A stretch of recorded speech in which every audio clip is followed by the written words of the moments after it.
భగవంతుడు ఎందుకు బాధ పెడుతూ ఉంటాడు అంటే దానికి ప్రధానమైనటువంటి కారణము ఒక్కటి ఉంటుంది. గత జన్మలలో ఏదో పాపం చేసినది ఉంటుంది. ఆ పాపం ఎవరికి తెలుసు అంటే మనకి తెలియదు. ఆ జన్మలో శరీరాన్ని విడిచిపెట్టేసినప్పుడు ఇక మనకి ఆ జన్మ గురించి తెలియదు. కానీ ఆ జన్మలో జీవుడు ఏం చేశాడో భగవంతుడికి తెలుసు. అది చిత్రగుప్తుడంటే. ఆయన వ్రాసి పెట్టుకుంటాడు, దాన్ని అనుభవంలోకి తీసుకొస్తాడు. చేసిన పాపం కష్టం రూపంలో పోవాలి.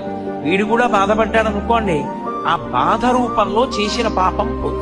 ఎప్పుడో ఎవరినో అనరాని మాట ఏదో అన్నాడు, వాళ్ళు చాలా బాధపడ్డారు 2 గంటలు. వాళ్ళు బాధపడ్డారు కదూ, ఆ బాధపడినట్టే ఇప్పుడు కూడా నిన్ను ఎవరో ఒకళ్ళు ఏదో అనరాని మాట అంటారు, నువ్వు 2 గంటలు బాధ. ఈశ్వరుడు గత జన్మలలో చేసిన పాపాన్ని దృష్టిలో పెట్టుకుని ఫలితాన్ని